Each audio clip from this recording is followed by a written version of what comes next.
की शादी की कुछ खास उम्र नहीं थी, लेकिन उसके माता पिता जल्द से जल्द उसकी शादी करके अपनी जिम्मेदारियों से मुक्त होना चाहते थे।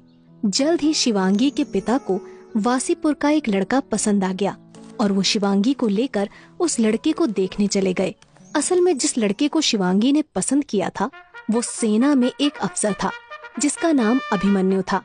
शिवांगी के पिता जैसे ही उसे लेकर अभिमन्यु के घर पहुँचे, अभिमन्यु की माँ ने गर्मजोशी से उनका स्वागत किया। अरे आइए आइए भाई साहब, आइए आइए आइए बैठिए। जी जरूर भाई साहब, जरूर। ये कहकर शिवांगी और शिवांगी के पिता और उसकी माँ जाकर सोफे पर बैठ गए। अरे रामू, मेहमानों के लिए जरा नाश्ता लेकर आना।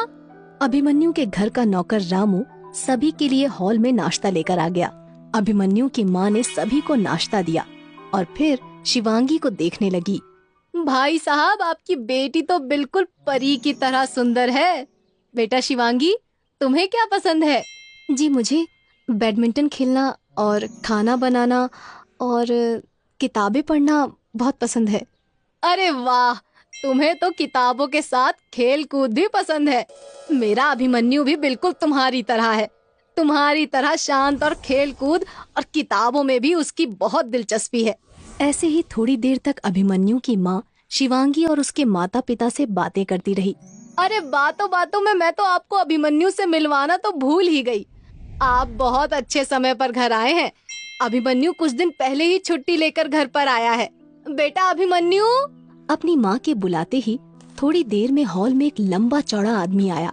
लगभग 6 फुट की लंबाई और चौड़ी छाती वाले जैसे बांके नौजवान को देखकर शिवांगी के माता पिता फूले न समाये। अभिमन्यु भी अपने पिता के साथ सोफे पर आकर बैठ गया। भाई मान गए, आपके बेटे जितना बांका लड़का तो मैंने आज तक नहीं देखा। इतना शांत और तेजवान लड़का तो नसीब वालों को ही मिलता है। लगता है मेरी बेटी बहुत भाग्यशाली है। भाई साहब, हमें तो आपका लड़का बहुत पसंद आया। अब तो बस आप जल्द से जल्द मुहूर्त निकलवाकर दोनों की शादी करा दीजिए बस। अभिमन्यु के माता पिता को भी शिवांगी बहुत पसंद आई थी। दोनों की ही हाँ पर शिवांगी के माता पिता ने सभी को मिठाई खिलाई। जल्द ही अभिमन्यु के पिता ने मुहूर्त निकलवाकर शिवांगी और अभिमन्यु की शादी तय करवा दी। 1 साल बाद जब अभिमन्यु फिर से छुट्टी पर आया तो शिवांगी और उसकी खूब धूमधाम से शादी कर दी गई। दोनों हनीमून पर अल्मोड़ा घूमने गए। ड्यूटी ज्वाइन करने से कुछ दिन पहले ही अभिमन्यु और शिवांगी वापस आ गए। जिस दिन अभिमन्यु वापस ड्यूटी जाने वाला था उससे 1 दिन पहले अचानक शिवांगी को बहुत जोर से उल्टियाँ हुई। ज्यादा तबीयत खराब होने पर अभिमन्यु उसे डॉक्टर के पास ले गया, जहां उसे पता चला कि शिवांगी तो प्रेग्नेंट थी। ये खबर सुनकर अभिमन्यु बहुत खुश हुआ क्योंकि वो अब बाप बनने वाला था। अगले दिन जब सुबह अभिमन्यु स्टेशन से अपने आर्मी बेस के लिए निकलने लगा तो उसका पूरा परिवार उसे छोड़ने उसके साथ आया। शिवांगी, हमारे बच्चे का ध्यान रखना। अब तो अगले साल ही इसका मुंह देख पाऊंगा। आप बिल्कुल भी चिंता ना करें, अगले साल आप एक नन्ही सी जान को अपनी गोद में खिलाएंगे। अभिमन्यु शिवांगी को गले लगाकर और अपने माता पिता का आशीर्वाद लेकर अपनी ट्रेन से बेस के लिए रवाना हो गया। धीरे धीरे समय बीतता गया और शिवांगी के बच्चे को अब 4 महीने हो गए थे। शिवांगी बेसब्री से अभिमन्यु के वापस लौटने का इंतजार कर रही थी कि कब अभिमन्यु वापस लौटे और कब वो अपने बच्चे को देखे। लेकिन किस्मत ने शिवांगी की जिंदगी में कुछ और ही लिख रखा था। अभिमन्यु के आने की तो कोई खबर नहीं आई, पर कुछ ही दिनों बाद अभिमन्यु के श्रीनगर में शहीद होने की खबर आ गई। असल में श्रीनगर के सोपोर में आतंकवादियों ने आर्मी बेस पर हमला किया था, जिसमें अभिमन्यु भी शहीद हो गया था। जब ये खबर शिवांगी को पता चली तो वो खड़े खड़े ही बेहोश हो गई। अभिमन्यु के माता पिता का भी रो रो कर बहुत बुरा हाल था। शिवांगी के पेट में अब भी अभिमन्यु का बच्चा था, इसलिए अभिमन्यु के पिता शिवांगी को सीधा अस्पताल ले गए। अभिमन्यु की मौत का सदमा शिवांगी सहन नहीं कर पाती, इसलिए जब अभिमन्यु का पार्थिव शरीर वासीपुर आया तो शिवांगी को अस्पताल में ही रखा गया। लेकिन पता नहीं कहां से शिवांगी को पता चल गया कि अभिमन्यु का शरीर वासीपुर आ चुका है और वो जबरदस्ती करके अभिमन्यु को आग देने आ गई। अभिमन्यु की चिता की राख की शिवांगी ने कसम खाई कि अभिमन्यु राज सिंह का बलिदान बर्बाद नहीं जाएगा और वो भी अब आर्मी ज्वाइन करेगी। लेकिन शिवांगी के पेट में अब भी 4 महीने का बच्चा था।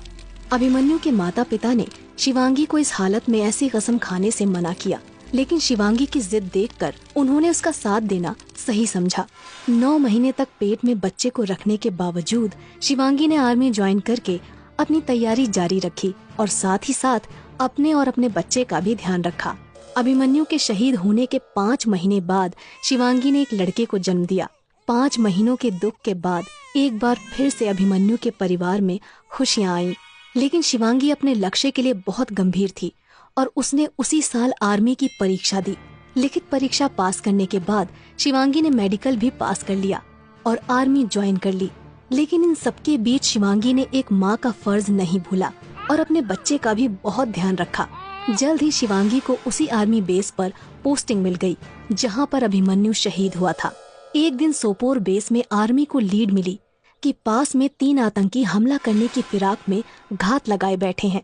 सोपोर आर्मी बेस इस सूचना पर तुरंत सक्रिय हुआ और उसने लोकल पुलिस के साथ शिवांगी के नेतृत्व वाली एक टीम भेजी।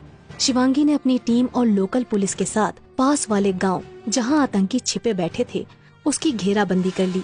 लोकल पुलिस ने माइक्रोफोन से आतंकियों को बता दिया कि अगर उन्होंने सरेंडर नहीं किया तो आर्मी को मजबूरन फोर्स का सहारा लेना पड़ेगा। लेकिन आतंकी नहीं माने और उन्होंने अंधाधुंध फायरिंग शुरू कर दी। शिवांगी की टीम ने फायरिंग की दिशा पता करके दक्षिण की ओर से आतंकियों को घेरना शुरू कर दिया। उसके साथ ही साथ लोकल पुलिस ने आतंकियों को उत्तर की ओर से घेरना शुरू कर दिया। अब आतंकियों के जवाब में सेना और पुलिस ने भी फायरिंग शुरू कर दी। लगभग 4 घंटे की चली मुठभेड़ के बाद 2 आतंकियों को सेना ने मौत के घाट उतार दिया, लेकिन तीसरा आतंकी अब भी गायब था। शिवांगी ने अपनी टीम को फैलकर उस तीसरे आतंकी को ढूंढने को कहा। शिवांगी जब तलाशी करते हुए जब जंगल में पहुंची तो अचानक पीछे उस तीसरे आतंकी ने उस पर हमला कर दिया। शिवांगी ने मुड़कर देखा तो उसने पाया कि वो उन्हीं में से एक था जिन्होंने अभिमन्यु के बेस पर हमला किया था। शिवांगी ने उसी वक्त फैसला कर लिया कि उसे किसी भी हाल में छोड़ना नहीं है।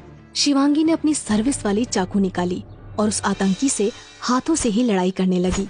कुछ ही देर में उस ट्रेंड आतंकी को शिवांगी ने बुरी तरह से घायल कर दिया। तब तक वहाँ शिवांगी की टीम भी आ गई और उन्होंने उस आतंकी को बंदी बना लिया।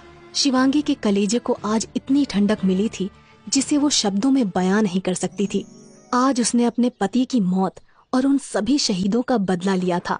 शिवांगी ने 10 साल तक सेना में अपनी सेवा दी और उसके बाद रिटायरमेंट लेकर बैंक में नौकरी करने लगी।